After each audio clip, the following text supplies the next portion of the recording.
Hello friends, आइए हम लोग जो एएलपी टेक्नीशियन का सेट कर रहे हैं, जिसमें 10 सेट ऑलरेडी हम लोग देख चुके हैं। तो इस क्लास में हम लोग सेट नंबर 11 का डिस्कशन करेंगे।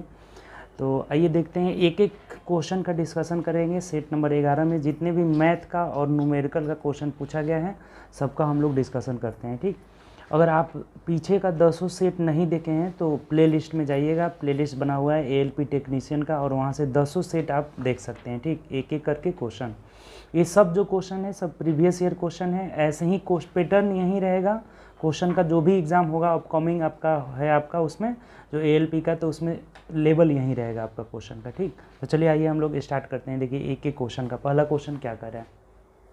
देखिए पहला जो मैथ का क्वेश्चन है ना, क्वेश्चन नंबर 3 है। बोला हुआ है हमें कि अर्जुन और अनुराग एक कार्य को 6 और 7 दिन में पूरा कर सकते हैं। देखिए अर्जुन है और अनुराग है, ये 6 दिन में पूरा कर सकता है और ये 7 दिन में पूरा कर सकता है। ठीक, अब कह रहा है यहाँ पे कि यदि दोनों ने मिलकर कार्य किया तो वे कुल 780 रुपया अर्जित करते हैं, तो इस धनराशि में अर्जुन का भाग क्या होगा। अब देखिए बहुत सिंपल है, जब भी मजदूरी को बांटना होता है ना और टाइम दिया रहता है तो क्षमता जिसका जितना रहेगा उसी अनुपात में पैसा बांटा जाएगा। जैसे मान लीजिए टाइम है, आपको क्षमता निकालना बताए हैं, टोटल वर्क जब लेंगे तो इसका एलसीएम 7 छके 42 हो जाएगा। तो जो इफिशियंसी होता है ना ये उल्टा हो जाएगा। चाहे इससे भाग लगाएंगे ना, 6 7 42, भाग लगा के देख लीजिए, 6 7 42, 7 छके 42, यानी इसी 7 और 6 के रेशियो में जो है पैसा बढ़ जाएगा। जैसे 7 6 13 हुआ तो 13 यूनिट का वैल्यू कितने रुपए कमा रहे हैं, 780 रुपये। तो इसको कटाएंगे तो 1 यूनिट का वैल्यू 60 हो गया, 13 छक 78। तो ये बोला है कि उस धनराशि में अर्जुन का कितना भाग होगा। अर्जुन का भाग पूछा, यानी कि 7 यूनिट का भाग, तो 7 छक 42, 420 रुपये हो जाएगा अर्जुन का। ऑप्शन से देख लीजिए, तो ऑप्शन नंबर डी में दिया है, D is the right answer. कोई दिक्कत है इसमें, नोट करके आप लिख लेंगे इस बात को, नोट में यहाँ पे लिख लेंगे कि कभी भी मजदूरी को क्षमता के अनुपात में बांटा जाता है। नोट लिख लीजिएगा कि मजदूरी को क्षमता के अनुपात में बांटा जाता है। जितना क्षमता रहेगा उसी अनुपात में बांटा जाएगा। 2 3 आदमी 4 आदमी कितना हो आदमी रहे, जिसका जितना क्षमता। कभी कभी ये भी पूछ देता है कि इनके जो मेहनताना है, मतलब जो मजदूरी है, उसे किस रेशियो में बांटा जाता है। तो आंसर हो जाता है 7:6। और टोटल 13 का वैल्यू 780 है, तो 1 का वैल्यू 60, तो 7 का वैल्यू अर्जुन का पूछ रहा है। अनुराग का पूछा रहता तो 360 हो जाता है। ठीक, चलिए आगे बढ़ते हैं नेक्स्ट क्वेश्चन। देखिए अगला जो मैथ का क्वेश्चन है ना, 5 नंबर, बोला है कि रोशन की वर्तमान उम्र उषा की वर्तमान उम्र से 1.5 गुने से 3 वर्ष कम है। देखिए 2 लोग हैं, एक रोशन है और एक उषा है। 2 लोग हैं, रोशन और उषा है। कह रहा है हमें कि रोशन की वर्तमान उम्र उषा की वर्तमान उम्र के 1.5 गुने से 3 वर्ष कम है। तो उषा के 1.5 गुने से, ये रोशन जो है ना उषा के 1.5 गुने से, यानी कि 1.5 गुने से कितना कम है, 3 वर्ष कम है। तो इसको अगर x मान लेंगे तो इसका हो जाएगा 1.5x - 3 हो जाएगा। 3 वर्ष कम है, बात बोला हुआ था। ठीक, कि उषा के उम्र का, रोशन की वर्तमान आयु उषा के वर्तमान आयु के 1.5 गुने से 3 वर्ष क्या है, कम है। ये निकाल लिए हम, दोनों का क्या निकल गया, वर्तमान निकल गया। ठीक, वर्तमान। अब देखिए क्या कर रहा है, आगे पढ़िए।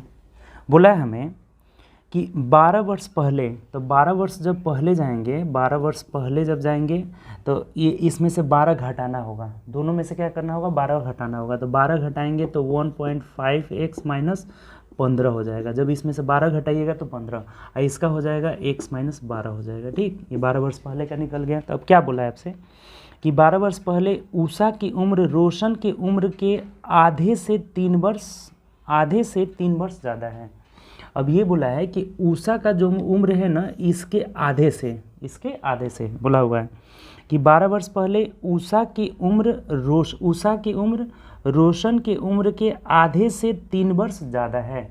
यानी कि इसका उम्र जो है इसके आधे से 3 वर्ष क्या है, ज़्यादा है। तो 3 वर्ष ज़्यादा है ना, तो इधर 3 घटाएंगे तब जाके दोनों बराबर होगा। ये बात क्लियर है कि जो रोशन का उम्र है इसके आधा से, मतलब बोला है यहाँ पे, फिर से एक बार पढ़ लीजिए कि 12 वर्ष पहले उषा की उम्र रोशन की उम्र के आधे से 3 वर्ष ज़्यादा है। तो 3 घटा देंगे तो क्या होगा, दोनों बराबर। अब सॉल्व कर लीजिए, कुछ नहीं है इसमें। जैसे अगर ये -12 में -3 करेंगे तो 12 और 3 15 हो जाएगा। डायरेक्ट लिख देते हैं कितना 15, अब तिरछा गुणा कर लीजिए, यानी 1.5x minus 15 is equal to 2x minus 30 हो जाएगा। अब एक साइड कर लीजिए x को, जैसे इसको इधर भेज देते हैं, इसको इधर भेज देते हैं, तो 2x में से 1.5x घटाएंगे तो 0.5x हो जाएगा बराबर। ये 30 पॉजिटिव आएगा तो 30 में से 15 जाएगा, 15 आ जाएगा, पॉइंट हटा देंगे तो इधर 10 हो जाएगा, और 5 से कटा लीजिए तो 5 3 15, यानी कि x का मान 30 आ गया, 30 वर्ष आ गया। ठीक, तो अब पूछा क्या है ये क्वेश्चन में आप देख लीजिए। ठीक, कह रहा है हमें कि रोशन की वर्तमान उम्र क्या होगी। रोशन की वर्तमान उम्र पूछा हुआ है, तो वर्तमान उम्र देख लीजिए, इसमें रख दीजिए, यानी 1.5 इंटू 30 माइनस 3 हो जाएगा। तो ये पॉइंट से 0 कट गया, 15 या 45 में से 3 गया तो 42 वर्ष का रोशन हो जाएगा, यही आंसर हो जाएगा, 42 वर्ष हो जाएगा। और ऐसा बहुत क्वेश्चन पूछा जा रहा है अभी। ALP टेक्नीशियन का आप सेट कर रहे हैं लगातार, तो देख रहे हैं कि एज प्रॉब्लम से बहुत क्वेश्चन आ रहा है। फिर एक बार देख लीजिए, बोला था कि रोशन का उम्र उषा के उम्र के 1.5 गुने से 3 वर्ष कम था, तो निकालिए वर्तमान उम्र। अब 12 साल पहले की बात कर रहे हैं तो दोनों में 12 घटा दिए। अब 12 वर्ष पहले बोला है कि उषा का उम्र जो है रोशन के उम्र के आधे से 3 वर्ष ज़्यादा था, तो 3 घटा दिए। अब तिरछा गुणा करके x का मान 30 निकल गया। तो रोशन का वर्तमान उम्र पूछा था, उषा का पूछा रहता तो 30 ही हो जाता हमारा। ठीक, चलिए आगे बढ़ते हैं नेक्स्ट क्वेश्चन। ऑप्शन नंबर क्या हो जाएगा, 42 का मतलब ए हो जाएगा, ऑप्शन ए कर लीजिएगा। ठीक, चलिए आगे बढ़ते हैं। देखिए अगला जो क्वेश्चन है ना 10 नंबर, कह रहा है कि पहली 100 प्राकृत संख्या का औसत क्या होगा। अब देखिए एक बात बता रहे हैं आपको कि अगर प्राकृत संख्या बोले, प्राकृत संख्या या फिर सम संख्या या फिर विषम संख्या या फिर लगातार किसी संख्या का गुणज, ये सब लगातार ही रहेगा, आगे लगातार लिख देते हैं। ठीक, लगातार प्राकृत संख्या, सम संख्या, विषम संख्या तथा लिख दीजिए, तथा किसी संख्या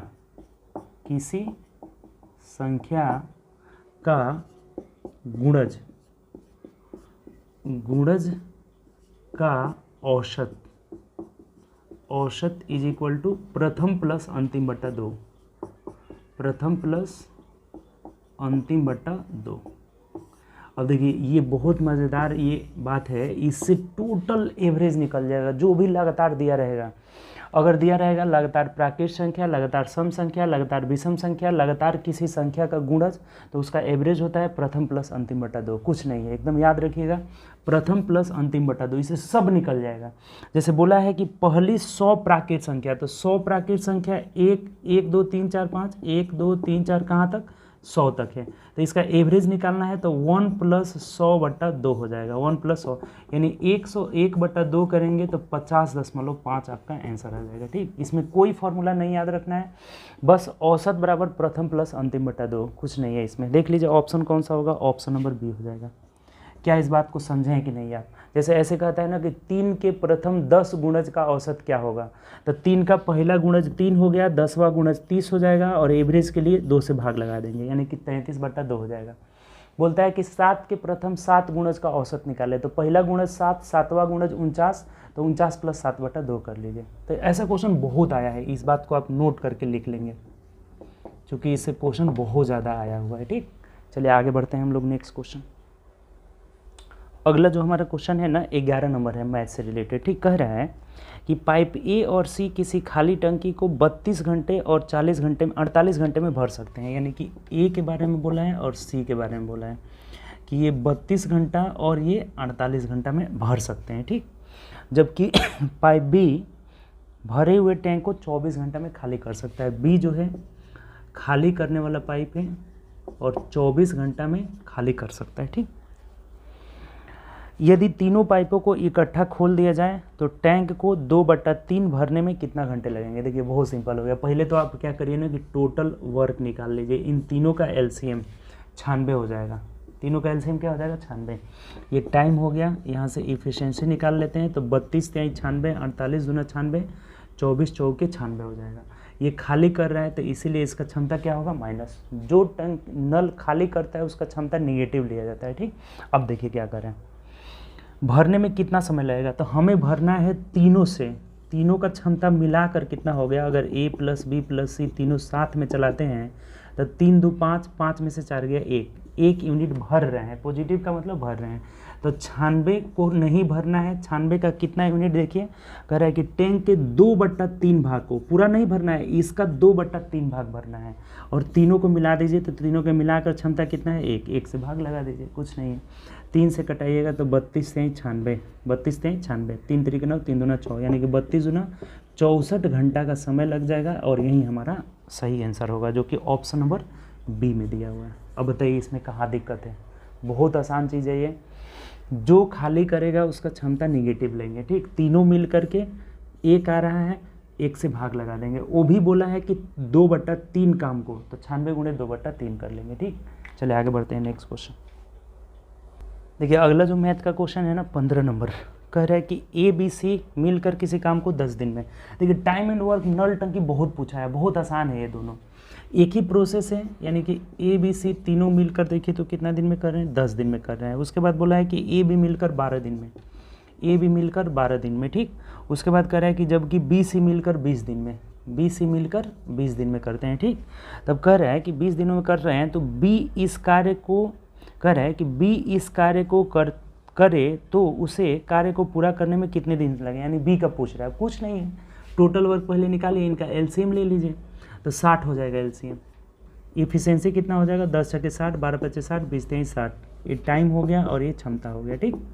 अब देखिए बोला क्या है, हमें बोला है कि B अकेला कितना दिन में करेगा, यानी कि B का क्षमता का हमें ज़रूरत है। B का क्षमता कैसे निकालेंगे, अब आप ही बताइए। जैसे अगर ये ABC तीनों मिला के 6 है और AB का अलग अलग क्या है, 5 है, तो अगर इस 6 में से 5 घटा लेंगे तो C का निकल जाएगा, C का निकाल लेंगे तो BC का है, वहाँ से B का निकल जाएगा आराम से।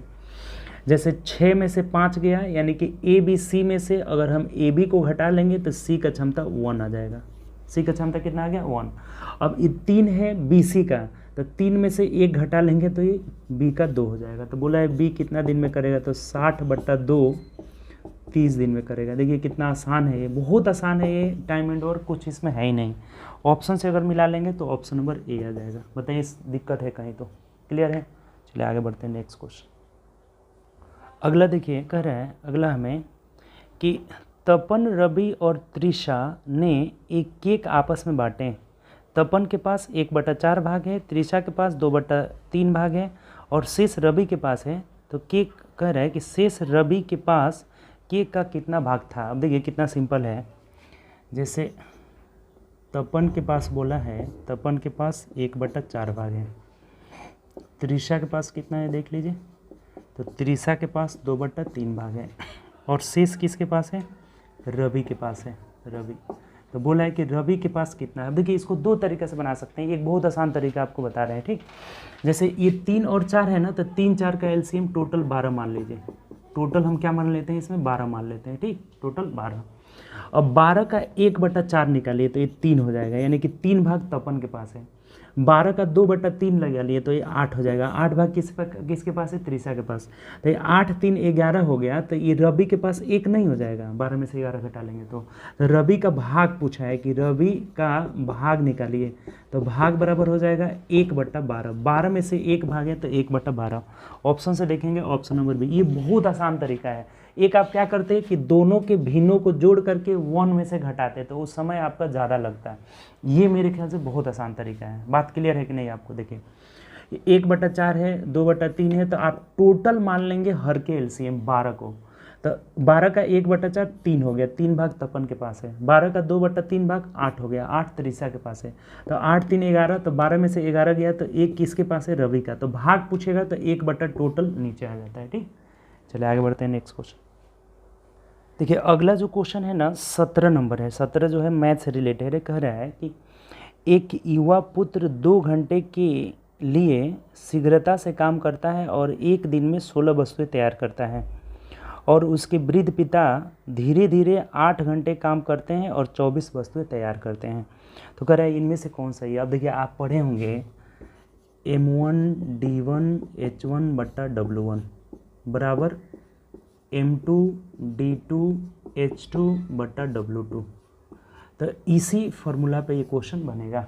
जैसे बोला है कि पुत्र जो है ना, पुत्र यहाँ लिख देते हैं सन। सन जो है काम कर रहा है 2 घंटे में, 2 घंटे में काम करता है। और ये आवर दिया है, दिन नहीं दिया हुआ है, दिन को नहीं दिया है तो उसको हटा दीजिए। 2 घंटों के लिए काम करता है और 1 दिन में, अच्छा दिन दिया है तो 1 दिन दे देते हैं, दिन भी दिया है 1 दिन, तो 1 दिन में 16 वस्तु तैयार करता है। वस्तु इसका क्या हो गया, काम हो गया। वस्तु हमेशा काम होगा, नीचे दे देंगे, ठीक। अब पिताजी क्या करते हैं ना, फादर जो है धीरे धीरे काम को करते हैं और 8 घंटे में 24 वस्तु तैयार करते हैं। 8 घंटे में कितना, 24 वस्तु। वस्तु तो नीचे रहेगा ना, 1 दिन में 24 वस्तु तैयार करते हैं। यही बात हमें दिया हुआ है, ठीक, कि सन जो है 2 घंटे काम करता है, 1 दिन में 16 वस्तु तैयार करता है, जल्दी जल्दी बनाता है। पिताजी हैं जो 8 घंटे में 1 दिन में कितना वस्तु बनाते हैं, 24 वस्तु, धीरे धीरे काम करते हैं। तो अगर कटा देंगे हम, जैसे 8 तरीके 24 हो गया, यहाँ कर लेंगे तो 2 8 16 हो जाएगा। तो अगर तिरछा आप गुणा करते हैं यहाँ से, तो ये हो जाएगा 3s बराबर 8f हो जाएगा। तो अगर s/f हम निकालते हैं तो ये कितना हो जाएगा, 8/3 हो जाएगा। ये सन का क्षमता हो गया और ये फादर का क्षमता हो गया। तो अब क्वेश्चन में देखिए कि क्वेश्चन क्या आपसे पूछा हुआ है, ठीक। पहला दिया है ऑप्शन कि पुत्र की ऊर्जा अधिक है, नहीं ऊर्जा नहीं अधिक है, ऊर्जा अलग चीज़ हो गया, क्षमता अधिक है। यहाँ आंसर होगा ना कि पुत्र की क्षमता अधिक है। पुत्र की क्षमता पिता की क्षमता से क्या है, अधिक है। तो ऐसा देखिए किस में दिया है, पुत्र की ऊर्जा अधिक है, दोनों की ऊर्जा बराबर है। पुत्र की शक्ति अधिक है, वहीं क्षमता या शक्ति होता है। तो यहाँ हो जाएगा हमारा आंसर क्या, कि पुत्र की शक्ति या क्षमता अधिक है। क्या है, अधिक है, यही ऑप्शन होगा, अधिक है, यानी कि option number C is the right answer. अब बताइए कहाँ दिक्कत है आपको, ठीक। देखिए फिर से समझ लीजिए, M1D1H1/W1 पे रख लिए हमको, तो 3s बराबर 8f आ रहा है, तो s/f यानी सन और फादर की क्षमता का रेशियो 8:3 हो गया। तो सन का रेशियो 8 है और फादर का क्षमता कितना है, 3। तो यहाँ से हम देख रहे हैं कि सन की क्षमता अधिक है, जो कि ऑप्शन नंबर किस में दिया है, सी में दिया हुआ है। क्लियर, कोई दिक्कत, चलिए आगे बढ़ते हैं। मैथ का है, दिया हुआ है, कह रहे हैं कि राही ने किसी बैंक में 600 रुपये की धनराशि जमा कराया, जिस पर 8% वार्षिक साधारण ब्याज की दर से यदि राही को 5 वर्षों तक बैंक में धनराशि को रखना हो तो उसे ब्याज के रूप में, ये तो सिंपल है जी, SI पूछ रहे हैं। SI बराबर PRT/100 होता है। प्रिंसिपल 100 है, रेट है 8 है और टाइम 5 है, बटा 100 हो जाएगा। देखिए कितना आसान क्वेश्चन पूछ दिया है, यानी कि 8 5 40, 4 6 24, 240 रुपये इसे ब्याज मिलेगा। तो ऑप्शन से देख लेंगे, ऑप्शन नंबर ए हो जाएगा। ये आसान था। चलिए आगे बढ़ते हैं नेक्स्ट क्वेश्चन। देखिए नेक्स्ट जो क्वेश्चन है ना 25 नंबर का है कि इनमें से किस संख्या का वर्गमूल अपरिमेय संख्या है, मतलब वर्गमूल नहीं निकलेगा। अब देखिए ऑप्शन ज़रा देखेंगे आप, 3969, एक दिया है 56 25, एक दिया है 65 60, 17 64। देखिए इधर ध्यान दीजिए ज़रा सा, समझिएगा। जैसे वर्गमूल का रूल होता है ना, वर्गमूल का 2-3 रूल होता है कि जिसके इकाई अंक 2 3 7 8 2 3 7 8 रहेगा तो उसका पूर्ण वर्गमूल नहीं निकलेगा, यानी कि परिमेय संख्या नहीं होगा। एक और होता है कि शून्य की संख्या जो होनी चाहिए ना, शून्य की संख्या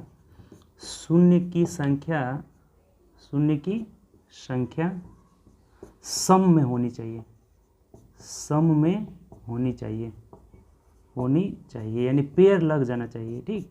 ये बात इसमें होना चाहिए, तभी जाके वर्गमूल निकलेगा। जैसे और एक बात और देखिएगा कि जैसे मान लीजिए इसको थोड़ा सा जानना होगा आपको, 1 का वर्ग 1 हो जाएगा, 2 का वर्ग 4 हो जाएगा, 3 का वर्ग 9 हो जाएगा, फिर 4 का वर्ग 16 हो जाएगा, 5 का वर्ग 25 हो जाएगा, 6 का वर्ग 36 हो जाएगा, 7 का वर्ग 49 हो जाएगा, 8 का वर्ग इधर लिख देते हैं ऊपर, 8 का वर्ग 64 हो जाएगा, 9 का वर्ग 81 हो जाएगा। अब इस सब को जोड़ करके देखिए, जैसे 81 का मतलब ये बहुत इंपॉर्टेंट चीज़ है, इतना ध्यान रखिएगा। 8 1 9 हो जाएगा, ये 6 4 10, 10 का मतलब कि 10 को जब जोड़ेंगे तो 1 आएगा। हम डिजिट सम कर रहे हैं, ठीक। ये 1 का 1 ही रहेगा, 4 का 4 ही रहने दीजिए, 9 का 9 ही रहने दीजिए, 16 का जोड़ेंगे तो 6 1 7 आ जाएगा, 25 का 5 2 7 आ जाएगा, 6 3 9 हो जाएगा, 9 4 13, 13 का मतलब 3 1 4 हो जाएगा।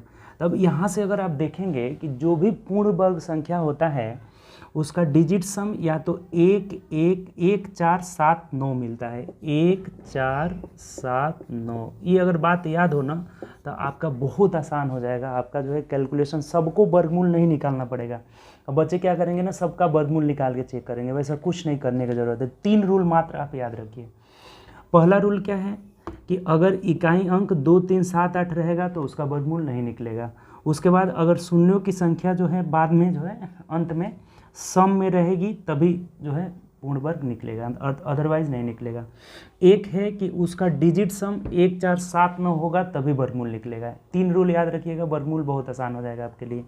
जैसे अब देखिए इसका पूर्ण वर्ग होगा कि नहीं, तो इसका डिजिट सम करिए। 9 9 18 29 27, 27 का मतलब कि डिजिट सम करेंगे 7 2 9 आ जा रहा है। देखिए इसमें 9 है ना, तो ये वर्गमूल निकल जाएगा इसका आते हैं तो 5 2 7 और 6 5 11। अच्छा है, हाँ देखिए 5 2 7, 7 6 13, 13 5 कितना हो जाएगा 18, 8 1 9। इसका भी कितना आ जा रहा है 9 आ जा रहा है डिजिट सम, ये भी वर्गमूल निकलेगा।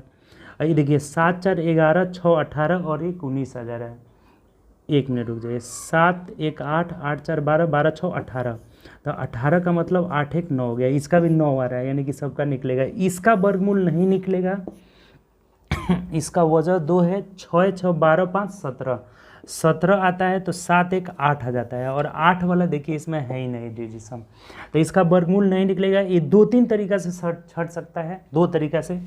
जैसे एक तो इसका डिजिट सम 8 आ रहा है, जो कि 8 डिजिट सम आएगा तो वर्गमूल नहीं निकलेगा। दूसरा शून्यों की संख्या सिंगल है तो ये भी वर्गमूल नहीं निकलेगा। तो यही हमारा आंसर होगा, क्योंकि हमें आंसर इसलिए सी होगा क्योंकि पूछा था कि किसका अपरिमेय हो गया, यानी किसका वर्गमूल नहीं निकलेगा। तो ये क्वेश्चन है बहुत अच्छा, आसान आपको लग रहा है लेकिन है बहुत अच्छा। ये 3 रूल याद रखिएगा, जो वर्गमूल निकलता है उसका 2 3 7 8 इकाई का अंक में रहेगा, या फिर शून्यों की संख्या क्या होनी चाहिए सम में होगा तो वर्गमूल निकलेगा। आइए अगर 1 4 7 9 रहेगा ना डिजिट सम अंकों का योग, तब वर्गमूल निकलेगा, अदरवाइज नहीं निकलेगा। ठीक, चलिए आगे बढ़ते हैं नेक्स्ट क्वेश्चन। देखिए नेक्स्ट क्वेश्चन जो हमारा 27 है ना, अच्छा क्वेश्चन है। देखिए कह रहा है कि राघव द्वारा 12 परीक्षाओं में प्राप्त औसत अंक 24 है, तो इसका कुल योग निकाल लेते हैं। राघव का कुल योग, राघव का योग इज इक्वल टू 12 परीक्षा दिया है, औसत कितना है 24, तो गुणा कर लेंगे 12 चौके 48, 12 दूना 24 4 28 हो जाएगा। 288 अंक पाया। ठीक, अब कह रहा है हमें कि जुवेदा ने अब तक 23 औसत अंक किए लेकिन उसने 9 ही परीक्षा दी है। अब देखिए जुवेदा है, जुवेदा का 9 परीक्षा का औसत, यानी 9 परीक्षा का अंक, परीक्षा का अंक इज इक्वल टू 9 गुणे एवरेज कितना है इसका 23 है, तो 29 27 का 7 हासिल 2, 9 दूना 18 2 20 हो जाएगा, यानी कि 207 आया। ठीक, 207। अब कह रहे हैं हमें कि यदि प्रत्येक परीक्षा 30 में से अंक दिए गए हो, 30 अंक दिए गए हैं, तो जुबेदा को शेष तीनों परीक्षाओं में किसी एक में कम से कम कितने अंक जरूर प्राप्त करने चाहिए ताकि राघव के प्रदर्शन के मुकाबला हो सके। अब देखिए राघव का प्रदर्शन का मुकाबला करने के लिए इसको कितना और चाहिए, यानी कि घटा लीजिए, यानी कि 8 में से 7 गया 1 और इधर हो जाएगा कितना 8, 81 अंक चाहिए। अभी 81 अंक रहेगा तब जाके ये क्या करेंगी, राघव के मुकाबला करेंगे, जिसमें तीन एग्ज़ाम और इनको देना है। ये 12 गो एग्ज़ाम दिया है, ये 9 गो दी हैं और 3 गो एग्ज़ाम देना है। तो वही बोला है कि इस तीनों 30 अंक का है, ये भी बात बोला है कि प्रत्येक एग्ज़ाम कितने अंक का है 30 अंक का, तो एक में कम से कम कितना पाना होगा। तब देखिए मान लीजिए कि इसी को मान लेते हैं कि कम से कम पाना है, तो इस दोनों में अधिक से अधिक मार्क्स पा लेंगे तभी ना एक में कम पाएंगी। तो अधिक से अधिक मार्क्स मतलब 30 अंक पाना होगा, 30 अंक, तो 30 60 हुआ, तो ये कम वाला कितना अंक हो जाएगा, तो 81 में से 60 घटा दीजिए, यानी 21 अंक, यानी एक परीक्षा में कम से कम 21 पाएंगी तभी ये मुकाबला कर पाएंगी किसका, राघव का। ये बात क्लियर है कि नहीं? देखिए एक बार और समझिए, क्वेश्चन अच्छा है। राघव का टोटल अंक 288 हो गया, जुबेदा का 9 परीक्षा का कुल अंक कितना हो गया? 207, यानी और ये 81 अंक पाएंगी तब जा कर के ये राघव का मुकाबला कर पाएंगे, जिसमें से 3 परीक्षा और इनको देना है, जिसमें बोला है कि एक मिनिमम कितना हो जाए, कम से कम कितना होना चाहिए। तो इसको अगर कम से कम लेना है तो ये दोनों को मैक्सिमम करना होगा, दोनों को क्या करना होगा? मैक्सिमम। और मैक्सिमम अंक है कितना? तो मैक्सिमम 30 ही है, 30 से ज़्यादा पा नहीं सकते हैं इसमें। तो 30 60 हुआ, तो इसका जो कम वाला अंक है 81 टोटल पाना है, तो 81 में से 60 घटा दीजिए, 21 हो जाएगा, जो कि ऑप्शन नंबर ए में दिया है। A is the right answer. Clear? अच्छा क्वेश्चन है। चलिए आगे बढ़ते हैं, नेक्स्ट क्वेश्चन। अगला क्वेश्चन देखिएगा, 30 नंबर कह रहा है कि किसी मिश्रण में रेत और बजरी आर से लिख देते हैं और बजरी को बी से, इसका रेशियो कितना दिया है? 7:8 दिया हुआ है, ठीक। और कह रहा है कि बजरी और सीमेंट, बजरी को बी लिखते हैं और सीमेंट को एस, इसका रेशियो कितना है? तो 6:7 है। तब आपसे बोला है कि मिश्रण में रेत और सीमेंट का मिश्रण क्या है? रेत और सीमेंट का, देखिए बहुत सिंपल है, जब फर्स्ट और लास्ट का पूछा जाए ना रेत और सीमेंट, तो इसको गुणा कर लीजिए, 8 7 क्या हो जाएगा? 56, और रेशियो इसको गुणा कर, नहीं 7 6 42, 7 6 42, यानी ऐसे कर लीजिए ना, 7 × 6 रेशियो 8 × 7 हो जाएगा। तो 7 7 यहाँ से कट जाएगा और 2 से कटाएंगे, 2 3 6, 2 4 8, तो 3:4 हमारा आंसर हो जाएगा। जब फर्स्ट और लास्ट का निकालना हो ना तो सीधा ऐसे गुणा कर लीजिए, फर्स्ट आ जाएगा और ऐसे गुणा करेंगे लास्ट, और गुणा करने में 7 7 और ये 2 से कट जा रहा है, तो 3:4। ऑप्शन से देख लीजिए, option number D is the right answer. Clear? चलिए आगे बढ़ते हैं, नेक्स्ट क्वेश्चन। देखिए अगला क्वेश्चन कह रहे हैं ना कि निम्नलिखित में से कौन सा पाइथागोरस त्रिक है? पाइथागोरस त्रिक। अब देखिए पाइथागोरस त्रिक क्या होता है आपको बताते हैं। पाइथागोरस त्रिक, जैसे पाइथागोरस साहब ने समकोण त्रिभुज में एक नियम निकाले थे जिसका मान होता है, जैसे समकोण त्रिभुज आप जानते हैं ना कि एक कोण 90 डिग्री रहता है, इसको एच बोला जाता है, ये पी है और ये बी है। तो ये निकाले थे कि एच स्क्वायर बराबर P square plus B square, इसी को बोलते हैं पाइथागोरस प्रमेय। क्या बोलते हैं? पाइथागोरस प्रमेय। तो इसमें इन्होंने ये बताया ना कि दो संख्याओं के वर्गों का योग तीसरी संख्या के वर्ग के बराबर होती है, तो वो समकोण त्रिभुज के भुजा हो जाता है। तो इसका ट्रिपलेट देखिए, आपको इसको पाइथागोरस त्रिक या ट्रिपलेट बोला जाता है। तो ये 3 4 को ट्रिपलेट है ना, याद रखिएगा, इसी से बहुत क्वेश्चन आता है। एक 3 4 5 हो जाएगा, यानी कि हम ऐसे लिख देते हैं, देखिए इसको P square plus B square बराबर एच स्क्वायर, एच स्क्वायर को बाद में लिख देते हैं, ठीक। तो ये ट्रिपलेट हो जाता है यहाँ पे क्या, तो 3 4 5 हो जाएगा। अगला जो होगा 5 12 13, 5 12 13, एकदम पहाड़ा की तरह याद रख लेना है, बहुत बार आपको लिखाए होंगे। 7 24 25, 7 24 25, 8 15 17, 8 15 17 हो जाएगा। 9 40 41, 9 40 41 हो जाएगा। तो ये जो ट्रिपलेट है ना, ये बहुत यूज होता है, बहुत ज़्यादा यूज होता है ये 4 5 गो ट्रिपलेट। अब इसका 2 गुना 3 गुना 4 गुना सब ट्रिपलेट यूज होगा। जैसे मान लीजिए इसका 2 गुना करेंगे तो ये 6 8 10, ये भी ट्रिपलेट बनाएगा। 3 गुना करेंगे तो 9 12 15, वो भी ट्रिपलेट बनाएगा। यानी कि मेन ट्रिपलेट यही होता है। अब इसी का 2 गुना 3 गुना 4 गुना सब यूज होता है। तो देखिए ऑप्शन से मिला लीजिए, पहला ऑप्शन दिया 8 15 17, तो यही तो आंसर हो जाएगा। पाइथागोरस त्रिक है 8 15 17। आप देखिए तो लिखे हैं यहाँ पे 8 15 17, तो option number A is the right answer. बोला था निम्नलिखित में से कौन पाइथागोरस त्रिक है, तो ए हो जाएगा। बात क्लियर है कि नहीं? चलिए आगे बढ़ते हैं, नेक्स्ट क्वेश्चन। देखिए 36 नंबर क्वेश्चन है ना कि किसी टावर से 30 मीटर दूर इमारत के आधार का अवनमन कोण, देखिए ये कह रहा है ना कि टावर है और यहाँ इमारत है, कितनी दूरी पे है, तो 30 मीटर दूरी पे है। 30 मीटर दूरी पर इमारत के आधार का अवनमन कोण 30 डिग्री। अब देखिए अवनमन कोण ये हुआ 30 डिग्री, तो अवनमन उन्नयन दोनों सेम ही रहता है, ठीक, दोनों क्या रहता है, सेम। जैसे आप पढ़े होंगे कि दो समांतर रेखा को एक तिर्यक रेखा काटती है तो एकांतर कोण बराबर होते हैं। तो ये 30 है तो ये भी क्या हो जाएगा, 30 डिग्री हो जाएगा, ठीक। अब एक बात समझिए जरा सा कि अवनमन कोण 30 है तो टावर की ऊंचाई, ये टावर की ऊंचाई एच हमें पूछ रहा है। आपको कितना बार बताए होंगे कि 30 है तो ये 60 हो जाएगा। 30 के सामने 1 होता है, 60 के सामने √3 होता है और 90 के सामने 2 हो जाता है। ये ट्रिपलेट आपको बताए होंगे।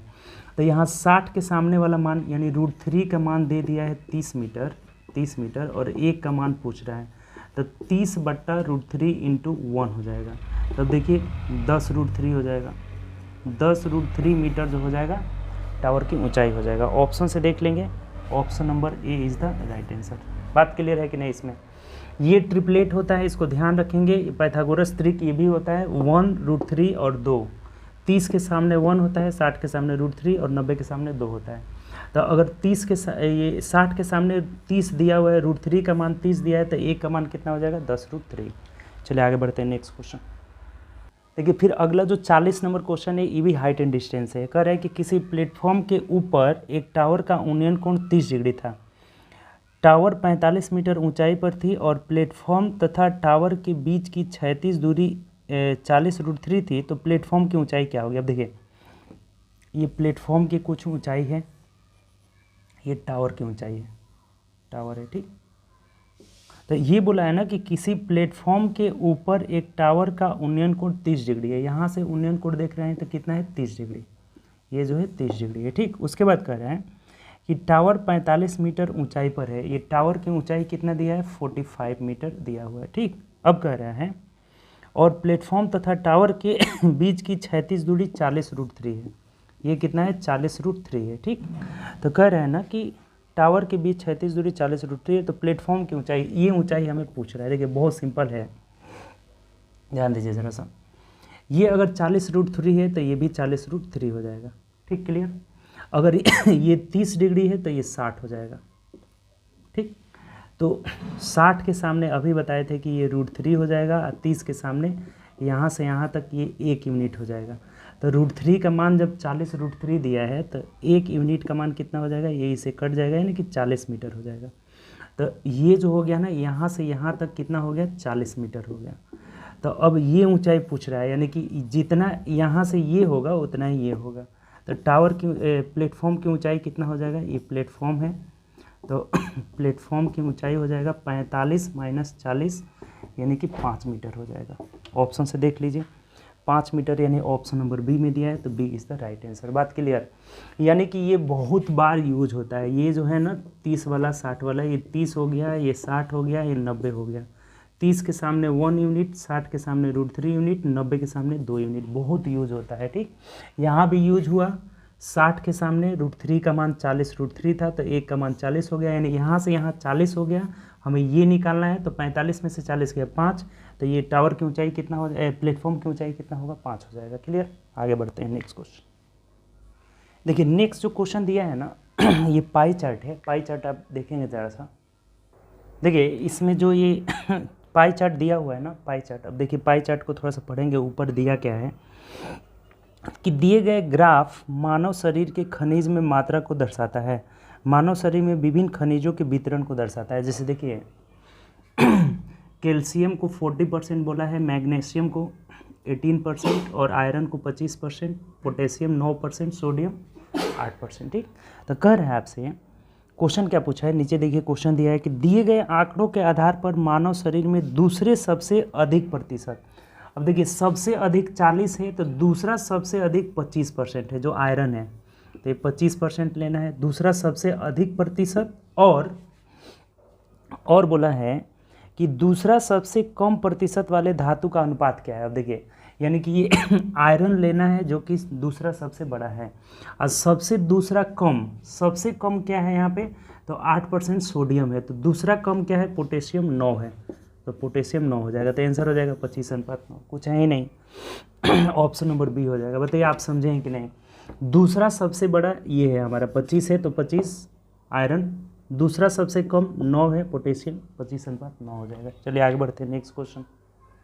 देखिए नेक्स्ट जो क्वेश्चन है ना, ये पाई चार्ट है, पाई चार्ट नहीं है आपका, क्या बोलते हैं, हिस्टोग्राम इसको बोला जाता है, आयत चित्र बोला जाता है। कह रहा है कि दिए गए ग्राफ एक शहर में के वर्ष 2017 में 6 महीनों में बाइक पंजीकरण और कुल वाहनों को 1000 में दर्शाया गया है। जैसे अब नीचे एक बात लिखा है ना नोट में कि चार्ट में पहली संख्या, ये जो पहली संख्या है बाइक का है और ये टोटल का है, ठीक। दूसरी जो है कुल संख्या का है, वाहनों का दर्शाया गया है, ठीक। तब बोला क्या है, क्वेश्चन आप पढ़िएगा ज़रा सा, कि दिए गए डेटा के आधार पर मार्च 2017, ये मार्च 2017 की बात बोल रहा है कि मार्च 2017 में बाइक के अतिरिक्त पंजीकृत वाहनों की संख्या कितनी है? देखिए मार्च वाला यही नया डाटा, ये वाला डाटा हुआ। तो बाइक के अतिरिक्त यानी कि ये बाइक है और ये टोटल है, तो 25 में से टोटल में से बाइक घटा लेंगे 15, तो ये कितना आ जाएगा? 10,000 आ जाएगा। यानी कि 10,000 वाहन रजिस्ट्री किए गए हैं। ठीक, जो रजिस्ट्रेशन हुआ है वो बाइक के अतिरिक्त कितना हुआ है? तो 25 में से 15 गया 10। ये आंकड़ा जो है सब हज़ार में दिया गया है, तो 10,000 हो जाएगा। ऑप्शन से देख लीजिए, ऑप्शन नंबर बी हो जाएगा। आसान सा क्वेश्चन था ये। ठीक, चलिए आगे बढ़ते हैं नेक्स्ट क्वेश्चन। देखिए अगला मैथ का क्वेश्चन है 53 नंबर। कह रहा है कि एक प्राकृत संख्या को जब 4, 5, 6, 7 से विभाजित किया जाता है तो प्रत्येक स्थिति में 3 शेष बचता है। तो सबसे छोटा, अब देखिए ऐसा क्वेश्चन जब भी आए ना, इसका सबसे पहले एलसीएम ले लीजिए। तो 2 दूनी के 4, एलसीएम के लिए तोड़ लेंगे तो 2 दूनी के 4, 5 का 5 ही हो जाएगा। 6 के लिए 3 दूना 6, तो 2 है यानी कि सिर्फ 3 ले लेना होगा। 7 के लिए 7, गुणा कर लीजिए। 5 चौको 20, 23, 60, 6 7 42, 420 हो जाएगा। ठीक, 5 चौके 20, 20 23 60, 6 7 42, 420। तो अब बोला है ना कि प्रत्येक स्थिति में 3 शेष बचता है, तो शेष को इसमें हमेशा जोड़ दिया जाता है। जब भी कहे कि प्रत्येक स्थिति में 3 शेष बचे तो 420 + 3 यानी कितना हो जाएगा? 423 हो जाएगा। और यही हमारा आंसर हो जाएगा 423। मतलब ऑप्शन से देखिए, ऑप्शन नंबर बी हो जाएगा। कोई दिक्कत इसमें बताइए? कहीं से भी कभी भी कहेगा ऐसा कि प्रत्येक स्थिति में 3 शेष बचता है तो एलसीएम निकाल कर 3 जोड़ देंगे। चलिए आगे बढ़ते हैं नेक्स्ट क्वेश्चन। अगला मैथ का जो क्वेश्चन है 55 नंबर कह रहा है कि कमर ने एक सेकेंड हैंड स्टीरियो को पुनः बिक्री करके 16% लाभ अर्जित किया। यदि उसे स्टीरियो को 1500 रुपये में खरीदा था तो उसने उसे कितने में बेचा? अच्छा, 16% लाभ कमाया है, तो बताइए विक्रय मूल्य नहीं निकाल लेंगे। 1500 में खरीदा, 16% लाभ मतलब कि 116/100 कर लीजिए। 2 जीरो से 2 जीरो खत्म, गुणा कर लीजिए। 15 छक्के 90 कर 0 हासिल 9 हो जाएगा। 15 एकम 15 और 9 24, 24 कर 4 हासिल 2 हो जाएगा। 15 एकम 15 2 17, यानी कि 17 से 40 रुपये में बेचा। ऑप्शन से देखेंगे तो ऑप्शन नंबर ए में दिया है। बहुत आसान क्वेश्चन है। चलिए आगे बढ़ते हैं नेक्स्ट क्वेश्चन। अगला क्वेश्चन है ना, कह रहा है कि राम के पिता की उम्र राम के उम्र से दोगुनी है। 8 वर्ष पहले राम के पिता की उम्र राम के उम्र की 2.5 गुनी थी। तो राम की वर्तमान उम्र क्या है? देखिए ये तो आसान है, आप रेशियो से बना लेंगे। राम और उनके फादर का वर्तमान का जो रेशियो दिया हुआ है ना, राम के पिता और 2 गुनी है, तो यानी कि 1:2 हो जाएंगे। 1:2 राम और उसके पिता 2 गुने हैं पिताजी, तो 1:2 हो जाएगा। अब कह रहा है कि 8 वर्ष पहले यानी कि -8 क्या है रेशियो? तो पिता की उम्र पुत्र की उम्र के 2.5 गुनी थी, यानी कि 2.5 गुनी का मतलब कि अगर ये 1 होगा तो ये 2.5, अगर पॉइंट हटाएंगे तो इधर 0, 5 दूना 10, 2.2 और 2 लिख देते हैं, 2 और 5 लिख देते हैं। ठीक, 2.5 गुनी है। ठीक, तो अब क्या कह रहा है कि राम की वर्तमान उम्र क्या होगी? अब देखिए एक बात आपको बताए थे कि कभी भी अंतर सेम होना चाहिए। जैसे 2 में से 1 गया 1, 5 में से 2 गया 3, नहीं है अंतर सेम, तो इसके अंतर से ऊपर गुणा करेंगे 3 से, और इसके अंतर से 1 से नीचे, तो देख लीजिए अब अंतर सेम हो जाएगा। 3:6 और नीचे आ गया 2:5। अब 1:1 का रेशियो आ गया। इधर समय का अंतर है 8 साल, 8 वर्ष। 1 यूनिट का वैल्यू 8 वर्ष हो गया। तो आपसे बोला क्या है बताइए? कह रहा है कि राम की वर्तमान उम्र क्या होगी? राम की वर्तमान उम्र, अब ये हो गया 3 यूनिट हो गया, ये राम का हो गया और राम के पिताजी का हो गया। तो 3 यूनिट का वैल्यू 8 तरीके 24 वर्ष हो जाएगा, और यही हमारा आंसर हो जाएगा। ऑप्शन से मिला लेंगे तो ऑप्शन नंबर सी हो जाएगा। आसान सा क्वेश्चन है, रेशियो मेथड से ही हम लोग बना लेंगे। ठीक, चलिए आगे बढ़ते हैं नेक्स्ट क्वेश्चन। देखिए अगला जो मैथ का क्वेश्चन है ना, कह रहा है कि 36, 54, 62 नंबर है, 62 नंबर कह रहा है कि 36, 54 और 108 का महत्तम समापवर्तक HCF निकालना है। तो देखिए HCF निकालना है तो 36, 54 और 108, ये देखिए सबसे बड़ी से बड़ी किस संख्या से कट रहा है? तो 18 से कट रहा है। 18 दूना 36, 18 तेज 54 और 18 छक्के 108 हो जाता है। ठीक, तो HCF 18 हो जाएगा। ऑप्शन से देख लेंगे, ऑप्शन नंबर सी हो जाएगा। भाग विधि से भी निकाल सकते हैं, चाहे एक और तरीका आपको बता देते हैं कि जहाँ कम अंतर मिल रहा है, जैसे इन दोनों का अंतर कितना हुआ तो 18 हो जाएगा। ठीक, 14 में से 6 गया 8, 18। अब इस 18 ही HCF हो जाएगा। 18 से तीनों कट जाना चाहिए, जैसे ये भी कट जा रहा है, ये भी कट जा रहा है, ये भी कट जा रहा है, तो HCF क्या हो जाएगा? 18 हो जाएगा। आसान सा क्वेश्चन है, ऑप्शन नंबर सी हो जाएगा। ठीक, चलिए आगे बढ़ते हैं नेक्स्ट क्वेश्चन। देखिए अगला जो मैथ का क्वेश्चन है ना, कह रहा है कि 1 1 1 1 5 टाइम्स 1 है, इसका वर्ग क्या होगा। अब देखिए आपको निकालना बता देते हैं। 1 का वर्ग बहुत आसान है, जैसे 11 का वर्ग रहे, 111 का वर्ग रहे, या फिर 1 1 1 1 4 को 1 का वर्ग रहे, या फिर इसका वर्ग रहे। कैसे निकालते हैं, तो ये बहुत बार एसएससी में भी पूछा हुआ है। जय गो रहेगा ना, जैसे 2 गो है तो 1 2 और फिर घटते क्रम में लिख देंगे 1। जैसे 3 गो है ना तो 1 2 3 2 1 हो जाएगा। 4 गो है ना तो 1 2 3 4 3 2 1। अब जैसे 5 गो है ना तो 1 2 3 4 5 4 3 2 1, यही आंसर हो जाएगा। देख लीजिए 12 34 54 321, 12 34 54 321, option number C is the right answer. तो क्या ये बात को समझ गए इस बात को, कि जय गो रहेगा 1, तय बार जाना है, फिर घटते क्रम में 1 तक चले आना है। ठीक, चलिए आगे बढ़ते हैं नेक्स्ट क्वेश्चन। देखिए अगला जो मैथ का क्वेश्चन है 68 नंबर, कह रहा है कि 8% वार्षिक साधारण ब्याज की दर से 2.5 वर्ष में 300 रुपया हो जाती है, यानी मिश्र धन दिया हुआ है। तो देखिए जैसे रेट हमें दिया है कितना 8%, टाइम कितना दिया है 2.5, यानी कि 2 दूनी के 4 5/2 है।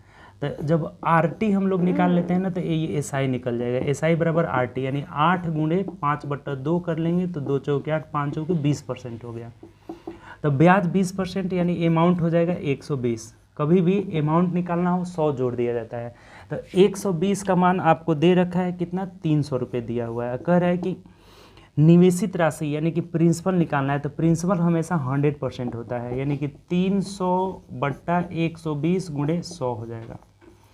1 0 से 1 0 कटा, 6 दूना 12, 6 5 30 हो जाएगा, फिर ये कटाएंगे तो ये 25 हो जाएगा, यानी कि 250 रुपया हो जाएगा। मूलधन हमारा कितना हो जाएगा, 250 रुपये। तो बहुत आसान है। RT जब कर लेंगे तो ये 20% ब्याज आ जाएगा, तो मिश्रधन हो जाएगा 120। 120 का मान दिया हुआ है, 100 का मान पूछ रहा है, तो 250 हो जाएगा। ठीक, चलिए आगे बढ़ते हैं नेक्स्ट क्वेश्चन। देखिए इसमें 68 तक ही दिया हुआ था। मैथ का टोटल क्वेश्चन हम लोग इसमें कंप्लीट कर लिए। ठीक, तो चलिए हम लोग नेक्स्ट सेट में मिलेंगे, अब सेट नंबर 12 के डिस्कशन के साथ। ठीक, ये सेट नंबर 11 था। जो भी ये सब सेट दिया हुआ है सब प्रीवियस ईयर सेट है, हम लोग इसका डिस्कशन कर रहे हैं। इसको देखिए, आपको बहुत ज़्यादा फायदा होगा। आगे जो आने वाला एग्ज़ाम है, जो भी एग्ज़ाम हो, ALP हो या फिर रेलवे का हो या फिर SSC, किसी का भी एग्ज़ाम हो, क्वेश्चन सब ऐसे ही पूछा जा रहा है सब। ठीक, तो चलिए हम लोग मिलेंगे नेक्स्ट क्लास में। ओके बाय, टेक केयर, अपना ध्यान रखिए और वीडियो को ज़्यादा से ज़्यादा दोस्तों में फैलाइए। जितने भी आपके दोस्त लोग हैं सब लोग जुड़े हमसे और ज़्यादा से ज़्यादा फ़ायदा उठाए। ठीक, तो चलिए ओके बाय।